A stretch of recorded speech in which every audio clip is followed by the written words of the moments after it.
Bonjour à tous, dans cette vidéo je vous présente les nouveautés de la nouvelle version de Calipeg, notre application d'animation 2D pour l'iPad. Donc dans cette version 1.4, il y a deux grosses nouveautés que sont l'import vidéo et le verrouillage alpha. Je vais commencer par vous présenter l'import vidéo qui est l'une des fonctions les plus importantes que j'attendais avec le son qui arrivera d'ici quelques mois. Pour ça, je suis dans mon studio, je vais créer un nouveau plan, donc un nouveau projet en 1920 par 1080 pixels que je vais créer.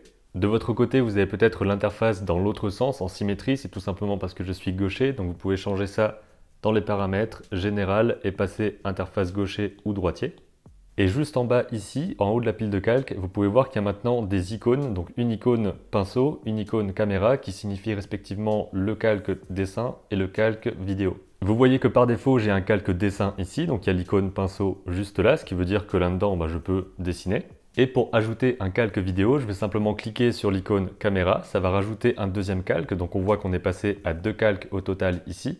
Je peux monter comme ça pour voir les deux en même temps. Et vous pouvez voir que là, les icônes sont un petit peu différentes, donc on peut régler l'opacité, on peut régler l'outil magnétique, on peut aussi avoir un menu radial juste là, avec différentes actions. Et le principal changement ici, c'est qu'on n'a pas d'onion skin sur le calque vidéo parce qu'il n'y a pas trop d'intérêt à voir la vidéo précédente en transparence. Mais à la place, il y a un bouton import juste ici, donc je peux cliquer dessus et je vais pouvoir soit prendre une photo, soit aller dans l'album photo, soit aller directement dans les fichiers. Donc là, je vais aller dans album photo, j'ai accès à ce moment-là à toutes mes vidéos, à toutes mes photos. Je vais cliquer sur vidéo et je vais aller chercher par exemple la vidéo des pigeons que j'avais faite il y a quelques temps.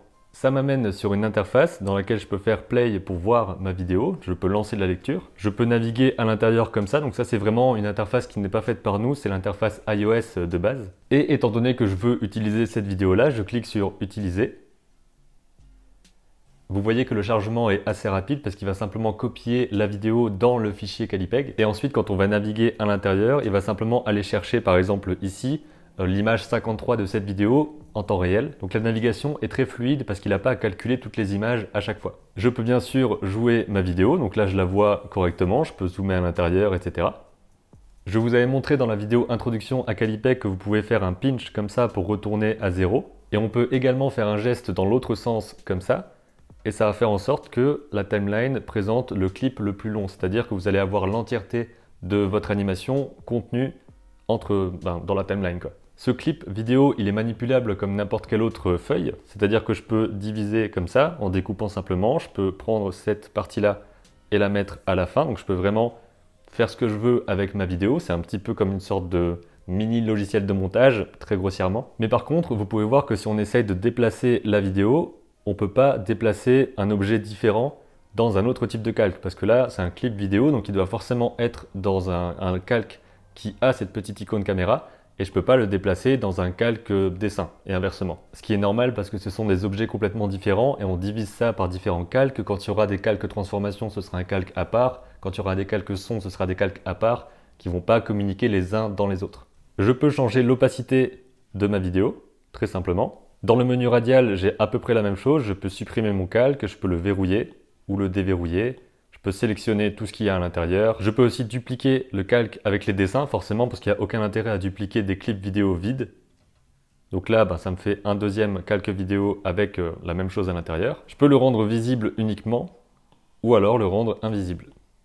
Le contenu du menu radial change également, parce que là, je vais vous montrer un autre exemple. Je crée un nouveau calque vidéo dans lequel je vais importer un autre fichier, cette fois-ci Ernest et les monstres, par exemple celui-là. J'ai donc ici mon animation qui se joue à la vitesse normale, et si je veux, je peux également changer la vitesse. Donc je peux la mettre ici par exemple à 200%, vous allez voir que ça va durer 2 fois moins longtemps ici, et si je le joue, ça va 2 fois plus vite.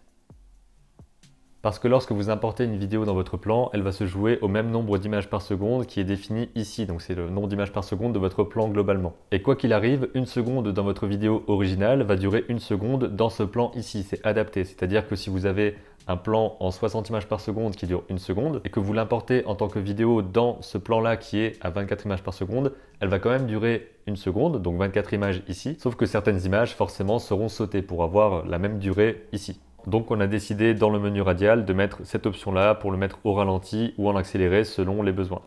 Et la dernière option du menu radial, c'est simplement ici le fait de dupliquer le contenu pour aller le coller par exemple ici. On peut bien sûr aussi le coller ailleurs, par exemple si je crée un autre calque vidéo et que je le déplace comme ça, ça fonctionne. Si je le duplique comme ça et que je le mets en dessous, ça fonctionne aussi. Toujours de quelques vidéos à quelques vidéos, ça c'est important de bien le retenir.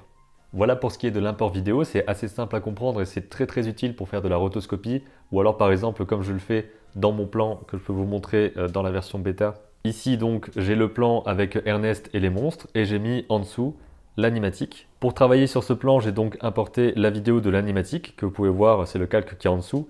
Et j'ai même importé la vidéo avec seulement Ernest qui bouge parce que c'était important que je fasse le plan en fixe, c'est-à-dire qu'il tourne sur lui-même sans mouvement de caméra. J'ai ensuite ajouté le mouvement de caméra dans LumaFusion.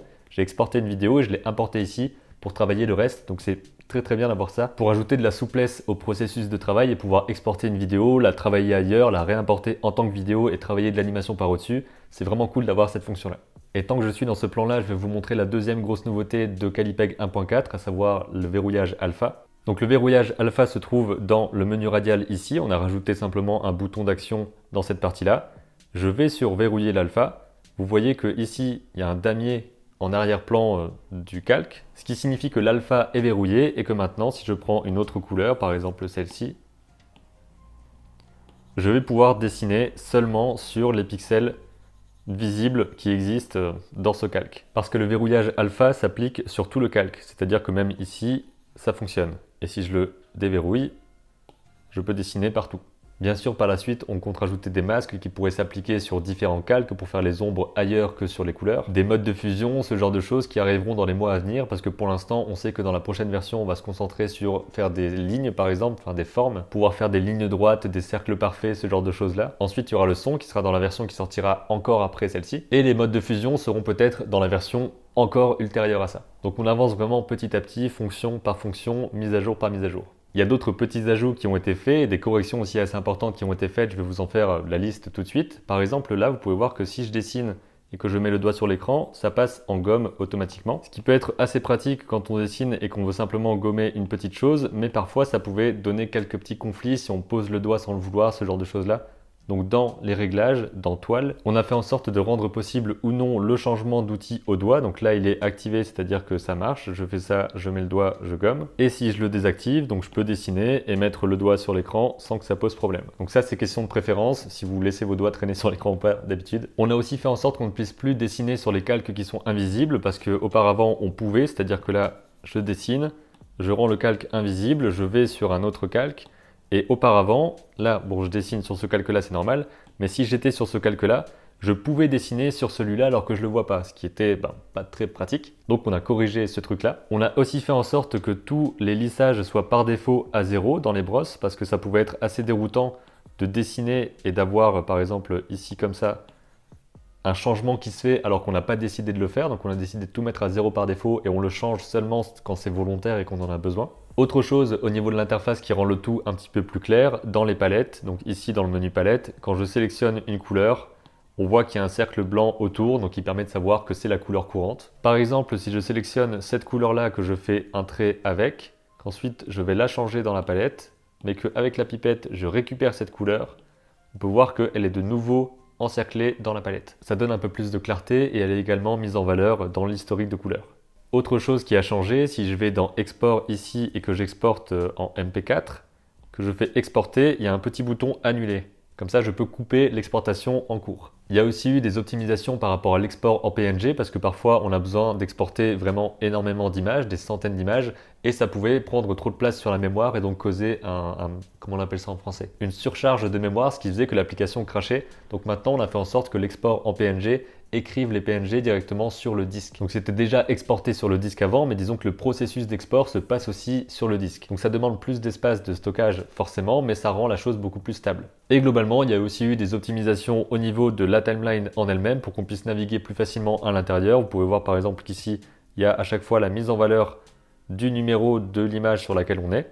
Visuellement, la timeline s'adapte également quand on fait des dézooms extrêmes. Par exemple là, je suis à 1 054 731 images, et pourtant il n'y a pas des millions de petits traits qui gâcheraient la visibilité. Donc c'est des petites choses en termes d'interface qui rendent le tout plus agréable. Il y avait également parfois des problèmes avec les miniatures, donc les petites images ici qui se rendaient pas correctement, donc parfois c'était blanc, parfois ça disparaissait pendant qu'on était en train de naviguer sur des gros projets. Ça ne devrait plus arriver parce qu'on a optimisé ce qu'il fallait à ce niveau-là, donc vraiment à chaque mise à jour, forcément on va corriger des choses, améliorer des choses, ajouter à chaque fois quelques grosses options et corriger plein de choses qui sont nécessaires, même en termes d'interface, parce que vous pouvez voir qu'ici, il y a des nouvelles icônes pour rendre le tout plus clair et plus agréable. Voilà donc pour l'explication des nouveautés de Calipeg 1.4 qui est disponible sur l'App Store sur n'importe quel iPad disposant d'iOS 13 ou ultérieur. Très important aussi, pour l'instant c'est compatible seulement avec l'Apple Pencil, donc faites gaffe à ça. Et si vous n'avez pas encore essayé Calipeg, sachez que maintenant c'est possible d'avoir un essai gratuit de 7 jours. Donc si vous le téléchargez dans l'App Store, que vous n'avez pas encore d'abonnement ou quoi que ce soit,